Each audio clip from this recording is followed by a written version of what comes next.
questão agora teórica, tá? 85. Considere um campo eletrostático cujas linhas de força são curvilíneas.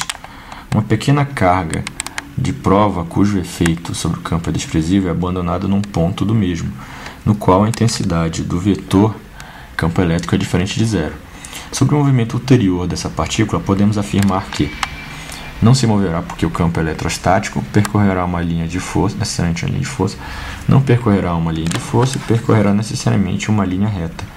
Terá um movimento oscilatório. Bom, como é que a gente resolve isso, né? Primeiramente, você tem que ver o seguinte: você tem uma linha de força, tá? E ela está parada. Você colocou em cima dessa linha de força.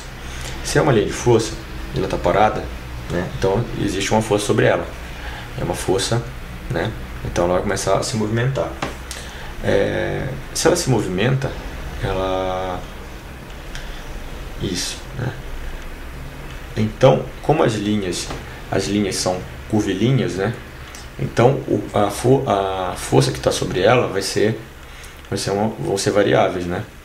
Então ela vai ter que começar a fazer, ou seja, como a força vai ser variável sobre essa partícula, né? Então você vai ter que ela vai começar a descrever uma curva, né?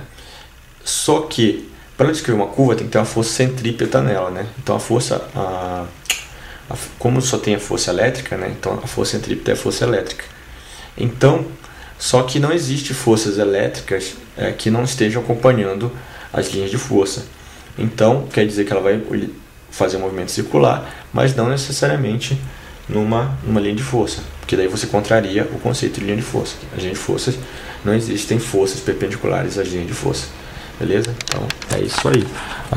A resposta correta é a letra C. Tá bom? Vamos prosseguir aqui, né? Ó, uma esfera condutora de raio meio centímetro é elevada a um potencial de 10 volts. Uma segunda esfera afastada da primeira tem um raio de 1 centímetro e está com potencial de 15 volts. Elas são ligadas por um fio desprezível, de capacitância desprezível. Tá? Sabendo-se que o meio no qual a experiência é realizada é homogêneo e isotrópico, podemos afirmar que os potenciais finais das esferas serão, né? Então ele dá aqui vários potenciais, ó. Então você tem aqui vários potenciais, né? 12,5, 12,5, 8,3 e 16,7, 16,7, 8,3, 13,13, 0 e 25 para segundo. Então aqui já de cara a gente pode tirar algumas do páreo aqui, tá? Quando você pegar essas duas bolas aí, né, essas duas esferas, pegar duas bolas, porra, é foda. Quando eu pegar essas duas esferas e ligar para um fio, vai haver uma transferência de cargas, né, de uma para outra, de tal forma que essas cargas se distribuem e o potencial seja zero. Enquanto as cargas potenciais enquanto os potenciais não forem iguais aqui, tá? Essas cargas Vamos repetir.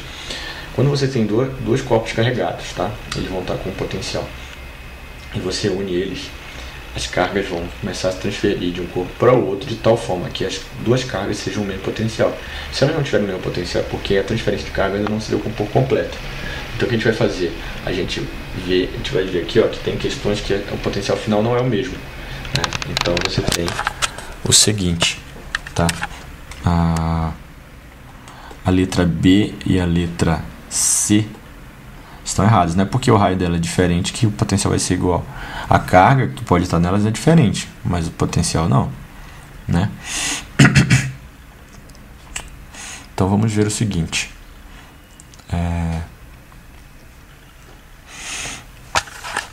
Como é que a gente vai fazer a questão aqui, meu filho?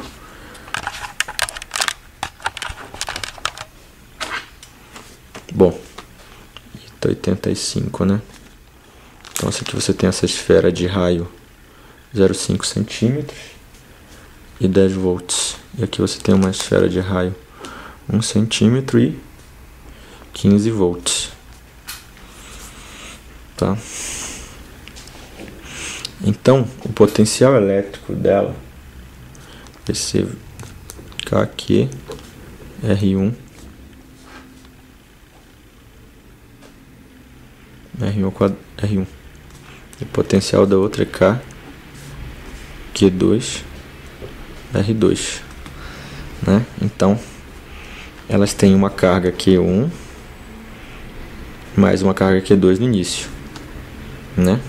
E no fim, elas vão ter uma carga Q1 mais uma carga Q2, ok? Então, você vai ter o quê? Que Q1, só que potencial V1 K1 R1 é igual ao potencial V2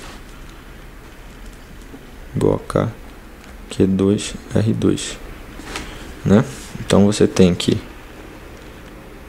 Q1 R1 é igual a Q2 R2, ok? Que vai depender do que? Dos raios, né? Então, vou ficar aqui 0,5 e aqui Q2 1, né? Então, Q1 é igual a 2 vezes de Q2, tá ok?